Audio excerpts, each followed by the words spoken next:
constitución de Castro, Blas Roca y los que le hicieron,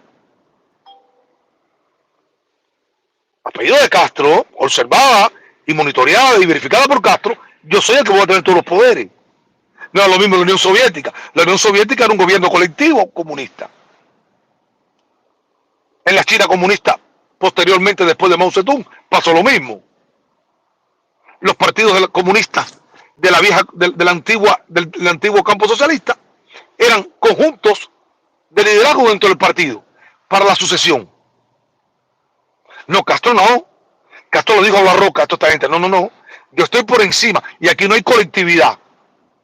Y cuando me quiere el Consejo de Estado, yo soy el presidente del Consejo de Estado y Consejo de Ministros. Soy presidente del Estado y el gobierno. Controlo todo. Pero a través de la figura del Consejo de Estado, los miembros del Consejo de Estado deciden quién vive o no vive en Cuba.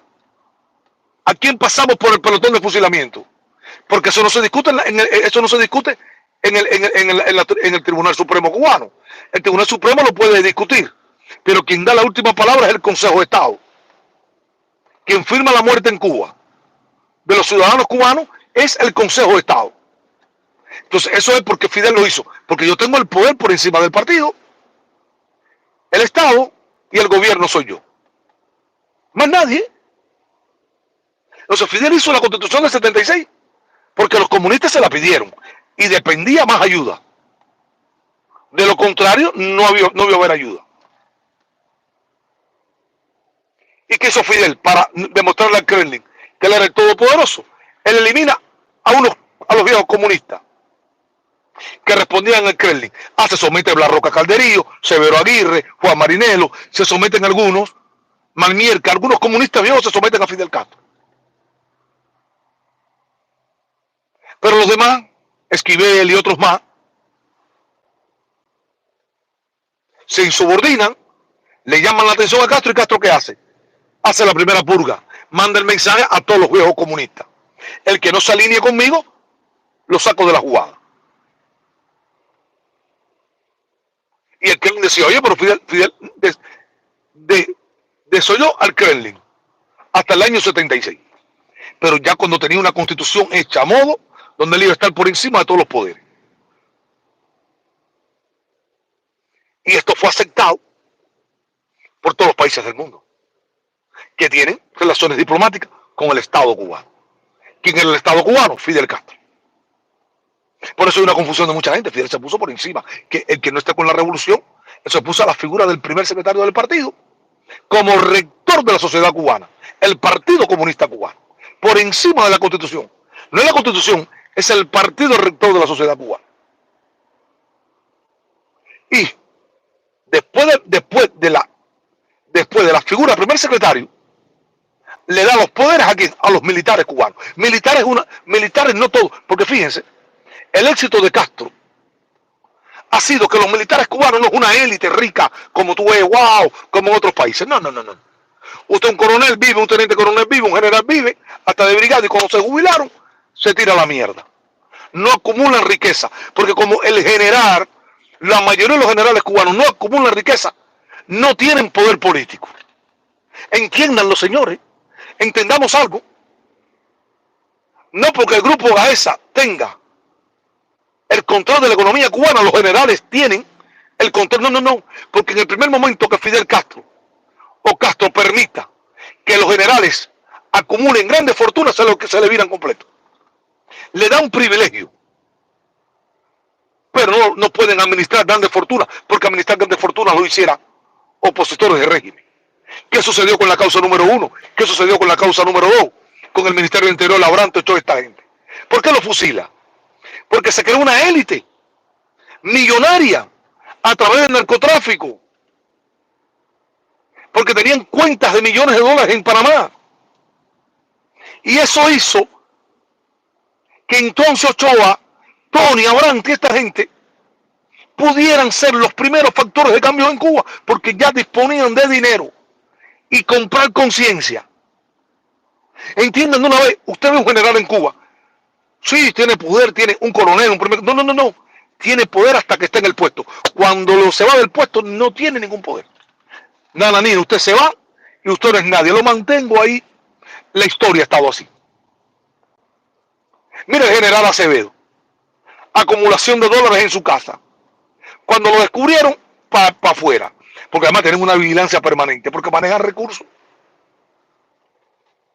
Eso demuestra que las Fuerzas Armadas cubanas no es una Fuerza Armada elitista. Viene con el concepto de Fidel para engañarnos a todos nosotros y comprometernos a nosotros. Las Fuerzas Armadas es el pueblo uniformado. Es el mismo pueblo que maltrata al pueblo. Oye, no es el pueblo uniformado.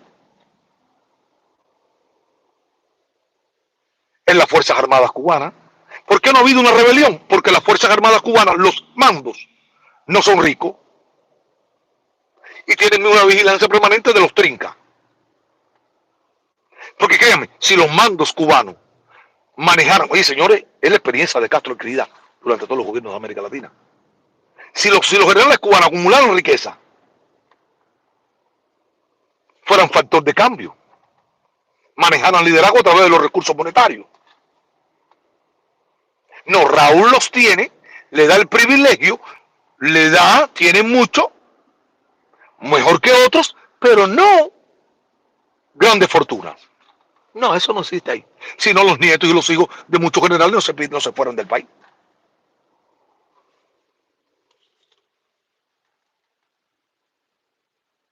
Siempre. Esto es la verdad que ha sucedido. Y tenemos que entender, esto que estoy diciendo es para entender el mecanismo de las Fuerzas Armadas. Si las Fuerzas Armadas cubanas fueran generales elitistas, millonarios, con una vida goza, como en América Latina, en otros países, hace rato hubieran sacado a Castro del camino.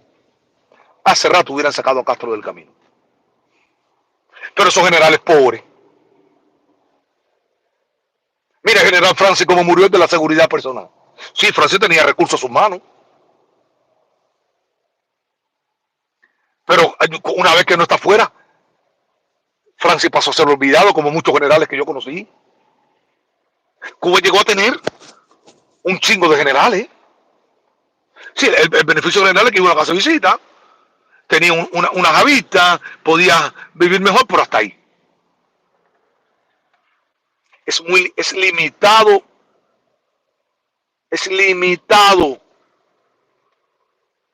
los recursos. El éxito del castrismo ha sido que ha limitado a los grandes generales cubanos. Claro, los fieles de Raúl tienen una vida mejor. Pero fíjate que no son acumuladores de riqueza dentro de Cuba, que los nietos se van.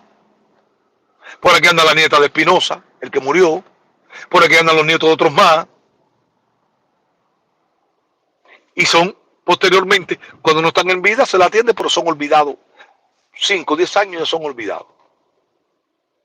Así ha pasado en la Cuba.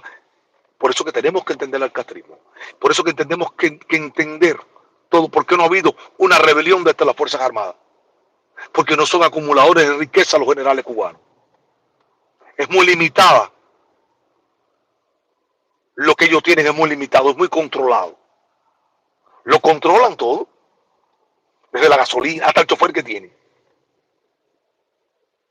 Y el que se pase de la raya sabe lo que le pasa al general del Oriente cubano, al jefe de la región oriental militar Guantánamo Santiago de Cuba. Los que se inconforman con las decisiones de los altos mandos tienen consecuencias. ¿Qué le pasó a Expósito, primer secretario del partido?